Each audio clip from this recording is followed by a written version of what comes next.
Hello students, मैं Prince Kumar आप सभी को स्वागत करता हूं फिर से एक न्यू सेशन में।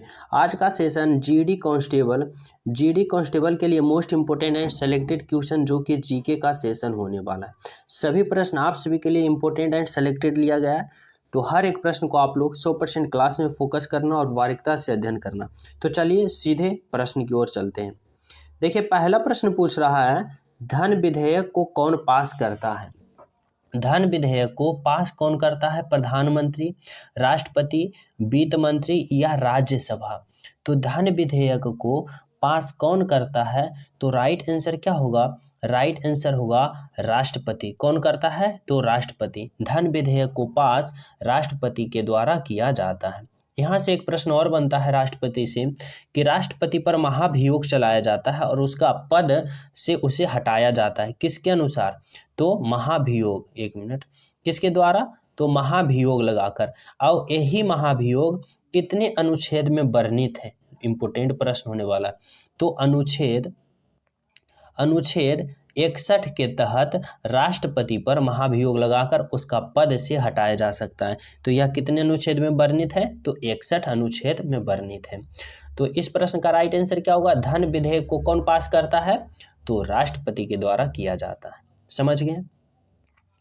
अगला प्रश्न है, एड्स दिवस कब मनाया जाता है? एड्स दिवस कब मनाया जाता है? 10 अगस्त, 1 फरवरी, 10 दिसंबर या 1 दिसंबर को? तो एड्स दिवस कब मनाया जाता है? तो राइट आंसर क्या होगा?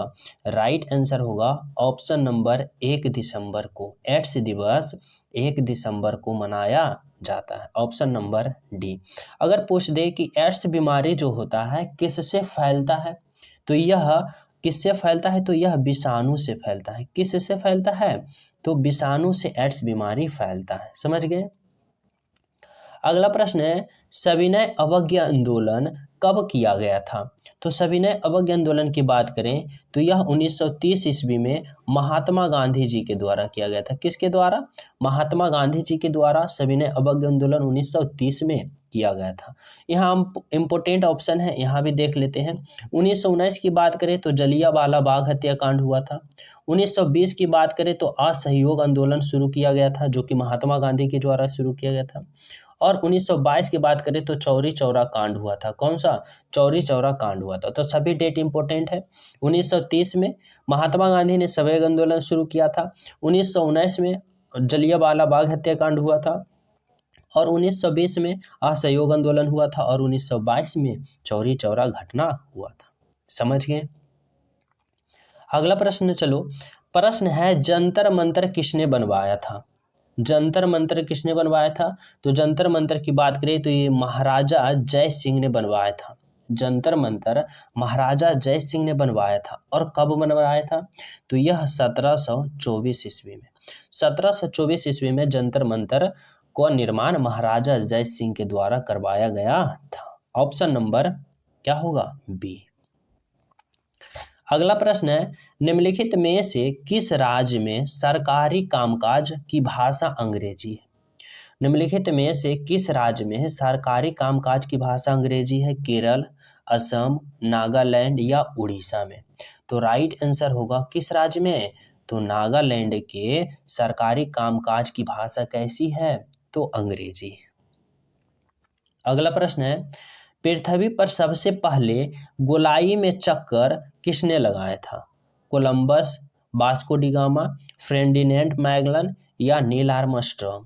तो पृथ्वी के सबसे पहले गोलाई में चक्कर लगाने वाला व्यक्ति कौन था? तो राइट आंसर हुआ Ferdinand Magellan. Option number C is the right answer.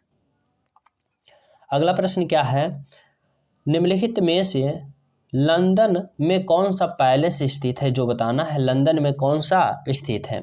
Vatican city palace, Buckingham palace, white house या palace on wheel?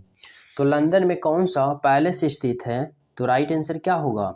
Right answer होगा Buckingham Palace. Option number B, जो कि कहाँ स्थित है? तो लंदन में स्थित है। अगला प्रश्न है, दक्षिण पठार की ऐसी अकेली नदी, दक्षिण पठार की ऐसी अकेली नदी जो गंगा में मिलती है, कौन सा है? सोन नदी, चंबल नदी, दामोदर नदी या कृष्णा नदी। तो दक्षिण के पठार की ऐसी अकेली नदी जो गंगा में मिलती है वह कौन सी नदी है?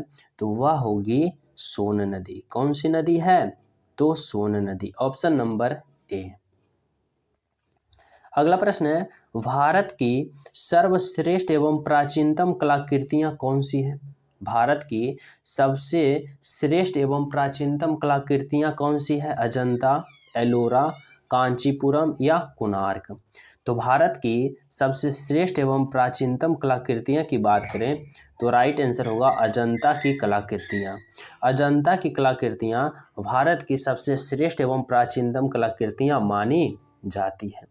जो कि अजंता की कलाकृतियां की खोज की बात करें तो यह 1819 ईस्वी में इसका खोज किया गया था।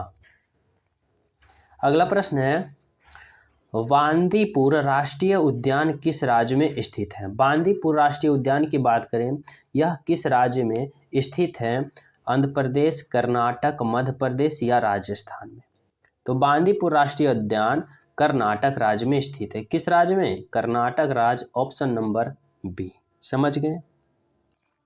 अगला प्रश्न है, डांडी यात्रा किस कानून को तोड़ने के लिए की गई थी? डांडी यात्रा किस कानून को तोड़ने के लिए की गई थी? शराब कानून, नमक कानून, अनाज कानून या कपड़े कानून। तो डांडी यात्रा जो शुरू किया गया था वह नमक कानून तोड़ने के लिए किया गया था, जो कि महात्मा गांधी जी के द्वारा यह कानून शुरू किया गया था। समझ गए। अगला प्रश्न है, IMF का मुख्यालय कहाँ पर है? IMF का मुख्यालय कहाँ पर है? न्यूयॉर्क, वाशिंगटन, हेग या लंदन में। तो IMF का मुख्यालय कहाँ स्थित है? तो राइट आंसर क्या होगा? राइट आंसर होगा वाशिंगटन। ऑप्शन नंबर क्या होगा? B is the right answer.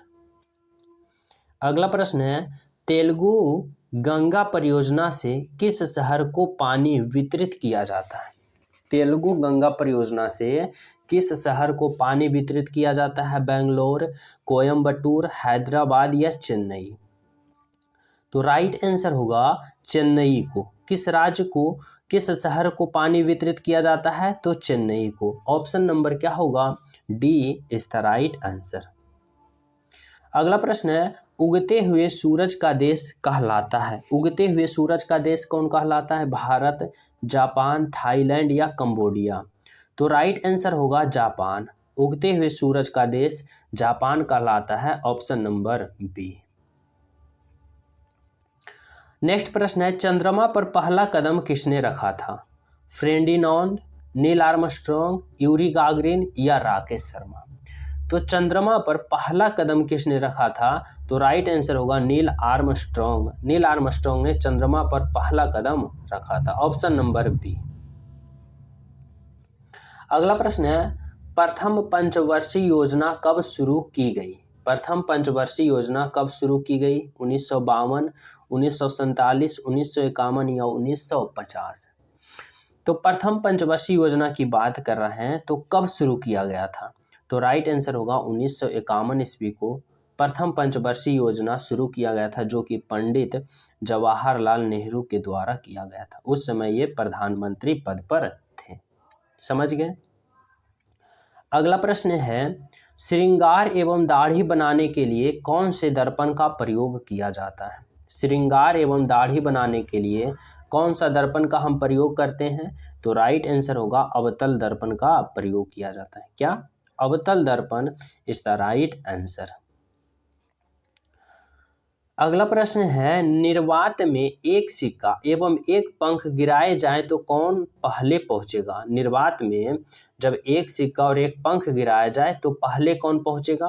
तो यह दोनों एक साथ पहुंचेगा, क्योंकि वह निर्वात है। क्या है? वह निर्वात है, इसलिए दोनों एक साथ पहुंचेगा। Option number C.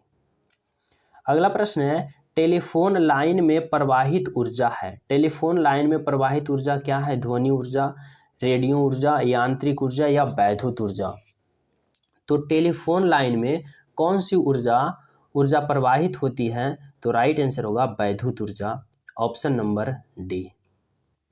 अगला प्रश्न है, हीरे को दहकते चारकोल में डालने पर क्या परिमाण होगा? जब हीरे को हम दहकते चारकोल में डालेंगे तो वह CO2 मतलब कार्बन डाइऑक्साइड में बदल जाएगा। Option number B. अगला प्रश्न है CCl4 की संरचना कैसी होती है? CCl4 की संरचना कैसी होती है? वर्गाकार, पिरामिडीय, चतुष्फलकीय या समतलीय? तो CCl4 की संरचना चतुष्फलकीय होती है। Option number C is the right answer. अगला प्रश्न है प्राकृतिक गैस का मुख्य अवयव क्या है? प्राकृतिक गैस का मुख्य अवयव क्या है? प्रोपेन, ब्यूटेन, मीथेन या इनमें से कोई नहीं? तो प्राकृतिक गैस का मुख्य अवयव बताना है, क्या होता है? तो राइट आंसर होगा option number methane is the right answer. प्राकृतिक गैस का मुख्य अवयव क्या होता है? तो मीथेन।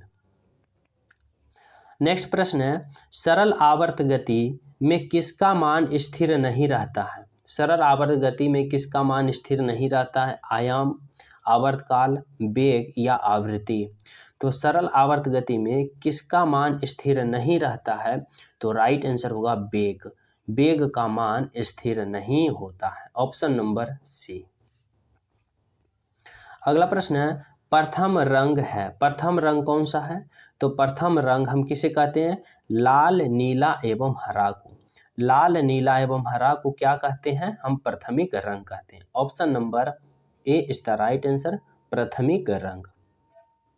नेक्स्ट प्रश्न है 1 किलोग्राम पानी में 1 डिग्री सेल्सियस वैद्युत करने के लिए आवश्यक ऊष्मा की मात्रा को कहते हैं कैलोरी, कैलोरी पर कूल या फिर किलो कैलोरी या फिर BTU? तो 1 किलो पानी में 1 डिग्री विद्युत करने के लिए आवश्यक ऊष्मा की मात्रा को हम क्या कहते हैं? तो उसे हम किलो कैलोरी कहते हैं। क्या? Kilo calorie. नेक्स्ट प्रश्न है कि भारत में सबसे पुराना तेल शोधक कारखाना कहाँ है? डिगबोई, हल्दिया, कोयली या फिर नून माटी? तो भारत की सबसे पुराना तेल शोधक कारखाना कहाँ है? तो यह राइट आंसर होगा डिगबोई, असम में। कहाँ? डिगबोई, असम में, जो कि पुराना तेल शोधक कारखाना है। इसका निर्माण की बात करें कब हुआ था? तो इसका निर्माण 1901 ईस्वी में हुआ था। कब? 1901 ईस्वी में सबसे पुराना तेल शोधक कारखाना कहाँ है? असम में, डिगबोई में, जो 1901 ईस्वी में इसका स्थापना हुआ था। अगला प्रश्न क्या है? अगला प्रश्न है जिला न्यायाधीश कौन से मामले सुनाते हैं? आयकर मामले, संवैधानिक मामले, सिविल मामले या राजस्व मामले? तो यहाँ पे जिला न्यायाधीश की बात हो रहा है, तो यह राजस्व मामले सुनाते हैं। Option number D. अगला प्रश्न है सूर्य से आने वाली प्रवैग्निक किरण को रोकने वाली परत क्या कहलाती है? ट्रोपोस्फियर, ओजोन स्फीयर, मेसोस्फीयर या लिथोस्फीयर? तो सूर्य से आने वाली प्रवैग्निक किरणें को रोकने के लिए ओजोन स्फीयर जो कि रोकती है किसको? प्रवैग्निक किरण को। तो राइट आंसर क्या होगा? Option number B. तो आज आप सभी के लिए मोस्ट इंपॉर्टेंट क्वेश्चन इतना ही है। जो न्यू हो चैनल सब्सक्राइब कर लेना, क्योंकि आप सभी के पास ऐसा इंपॉर्टेंट सीरीज पहुंचना अति आवश्यक होगा, जो कि आप सभी के एग्जाम में बहुत ज़्यादा हेल्पफुल साबित होगा। न्यू हो चैनल सब्सक्राइब कर लेना। वीडियो पसंद आए तो वीडियो लाइक अपने दोस्तों के पास शेयर करना। टेलीग्राम का लिंक डिस्क्रिप्शन में, वहाँ भी हो जाना, जो कि लिंक डिस्क्रिप्शन में है। सभी स्टूडेंट को मिलते हैं अगले क्लास में। जब तक सभी को जय हिंद।